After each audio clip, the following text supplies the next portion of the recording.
Lorsque l'on commence à augmenter son volume d'entraînement de manière inhabituelle, on ne le dira jamais assez, mais il est important de procéder de manière progressive. Malheureusement, malgré toutes les précautions que l'on peut prendre, personne n'est à l'abri d'une blessure quelconque.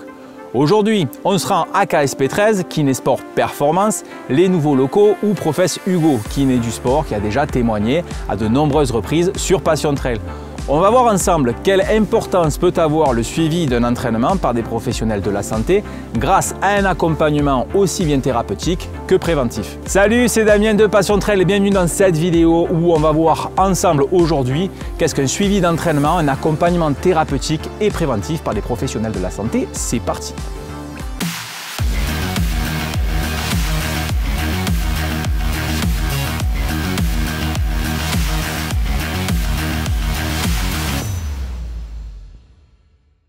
Alors nous voilà dans les locaux de KSP13, Kinésport Performance, c'est les nouveaux locaux où exerce aujourd'hui Hugo. Donc si tu ne connais pas Hugo, je te renvoie aux précédentes vidéos qu'on avait faites, notamment sur le tendon d'Achille, où il se présente un peu plus en détail.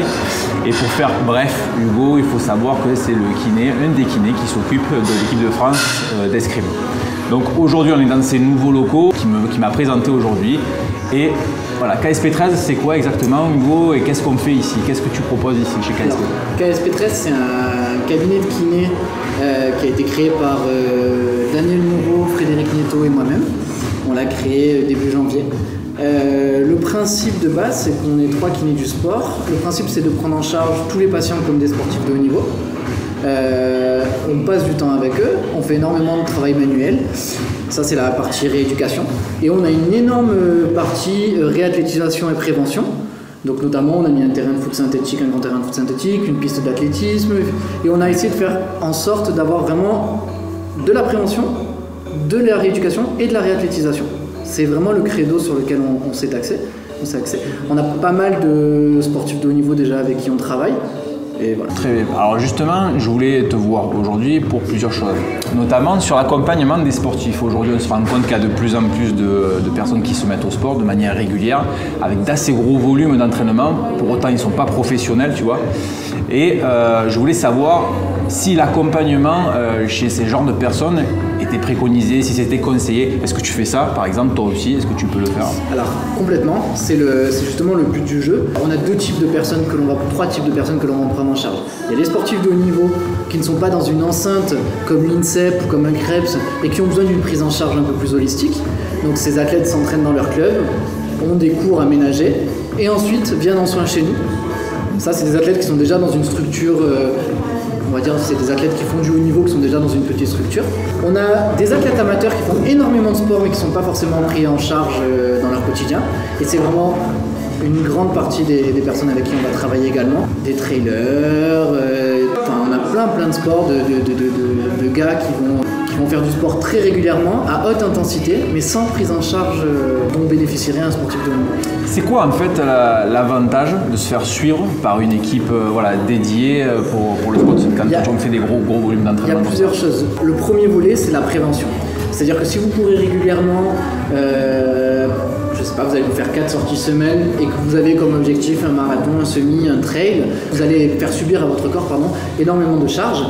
Déjà en termes de posture, on l'a vu sur des vidéos précédentes, notamment au niveau des valgus de genoux, au niveau du gainage, on a énormément de travail sur la posture qui permettrait de prévenir certaines pathologies qui sont très récurrentes chez les coureurs par exemple. Donc ça c'est le volet prévention qui peut servir à tout le monde, que vous soyez sportif de haut niveau ou sportif amateur. Le deuxième volet, c'est la récupération. C'est-à-dire que vous courez régulièrement, vous allez accumuler une fatigue musculaire hyper importante, vous allez de temps en temps avoir des dysfonctions au niveau articulaire. Et le gros avantage, c'est on peut faire de la récup en massage de récupération avec les bottes de presso et on peut également faire de la thérapie manuelle pour essayer de venir débloquer entre guillemets une articulation si on a une dysfonction quelque part. Donc ça, c'est vraiment le côté récupération.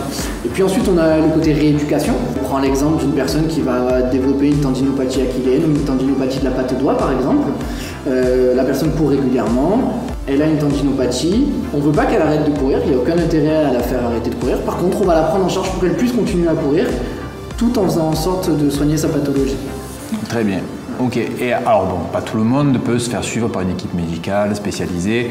Qu'est-ce que tu pourrais préconiser comme exercice de prévention à faire pour qu'une personne qui ait vraiment pas mal de volume d'entraînement à la semaine puisse faire un maximum de prévention pour éviter les blessures, exactement ce que tu as dit? Il y a deux choses. Il y a la prévention posturale avec énormément d'exercices sur la posture. On ciblera des choses très simples, c'est le valgus de genou. Donc c'est le genou qui rentre à l'intérieur, qui va associer des problématiques de hanche, de genou et de pied. On pourrait travailler sur la proprioception par exemple au niveau des chevilles, au niveau, si on veut être sur des coureurs réguliers. On peut travailler également, ce qui est fondamental, le gainage et la posture au niveau du bassin et des hanches. C'est-à-dire que quelqu'un qui court mais qui va être tout désaxé, ça peut être problématique et ça peut créer des problématiques ensuite au niveau de son dos ou au niveau de ses hanches. Ça va être important. Et l'autre volet sur lequel on peut travailler, et je pense que tout le monde peut être pris en charge, c'est le volet récupération.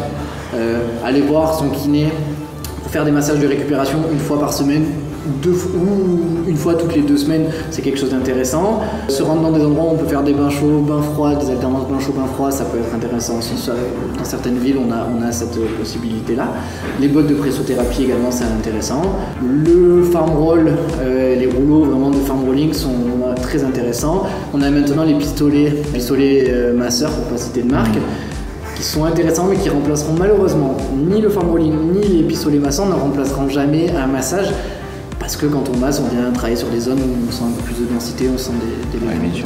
Tout à fait. Et pour terminer, un conseil que tu donnerais à une personne, ou des conseils que tu donnerais à une personne qui veut se préparer, quelle est la marche à suivre pour vraiment se préparer de manière optimale? Il y a un des volets, si on parle vraiment du trail et de la course, parce que c'est le domaine qui vous intéresse tous. Le premier truc que je pourrais conseiller, moi, c'est déjà d'aller voir un professionnel de la course. Ça, c'est quelque chose d'hyper important. Quand vous courez, vous avez besoin de technique. La course, c'est pas, on se lève pas un matin puis on va pas courir comme ça dans son jardin. Si vous voulez pouvoir faire de la performance et surtout une haute intensité, c'est-à-dire s'entraîner régulièrement comme le ferait un sportif de haut niveau, mais il va falloir avoir de la technique. Et ça, je pense qu'il faut s'orienter vers un club d'athlétisme ou des entraîneurs privés d'athlétisme qui vont permettre de faire des gammes d'athlètes et de pouvoir courir. Ça, c'est le premier volet qui me paraît être fondamental si vous voulez faire de la course à haute intensité. Le second volet, c'est de la prévention, donc travailler avec un kiné du sport sur la posture et sur le gainage et sur votre façon de courir. Et puis l'autre volet qui est important, c'est ce que je t'ai dit tout à l'heure, c'est la récupération que vous pouvez faire aussi chez votre kiné sans aucun problème. Ok, parfait. Voilà, avec tous ces petits détails, je pense que déjà on peut bien avancer et dans de bonnes conditions. C'est tout pour aujourd'hui. Hugo, je te remercie. Merci à tous. Encore un grand merci. Si vous désirez un peu plus de détails sur KSP 13 pour ceux qui habitent la région ou bien même dans la France, je vous laisse un lien dans la description, vous en saurez un tout petit peu plus et on se donne un rendez-vous pour la conclusion. On se rend compte que pour progresser et atteindre un but précis, il ne suffit pas d'être seulement motivé et boucler des cycles d'entraînement sans rechigner à la tâche. Pour mener à terme une préparation assez lourde en vue d'un objectif, il ne faut surtout pas négliger ce que peut apporter un accompagnement préventif ou thérapeutique. Que ce soit par des professionnels de la santé tels que des kinés ou bien alors par soi-même en s'éduquant un tant soit peu, il faut penser à intégrer systématiquement dans son plan d'entraînement des séances qui prendront soin de notre machine, notre corps, comme par exemple des séances d'étirement, de renforcement musculaire, d'automassage ou d'électrostimulation. Et voilà, c'est tout pour cette vidéo. Si ça t'a plu, surtout n'hésite pas, le petit pouce bleu qui fait toujours plaisir pour moi, évidemment, qui m'encourage, mais surtout à Hugo. Si tu as une quelconque question donc, sur le sujet, je t'invite à poser ces questions-là dans les commentaires ci-dessous et je me ferai un plaisir de te répondre. Si tu n'es pas encore abonné à ma chaîne YouTube, que tu vas être tenu informé des prochains posts, je t'invite à le faire tout de suite. Tu peux me suivre aussi sur les réseaux sociaux, Facebook, Instagram, où je poste pas mal de contenu, notamment les stories relatives à la préparation du Marathon du Mont Blanc 2020. Quant à nous, on se dit à bientôt pour de prochaines vidéos et d'ici là, n'oublie pas, ne reste pas en bas, prends de la hauteur, salut, ciao!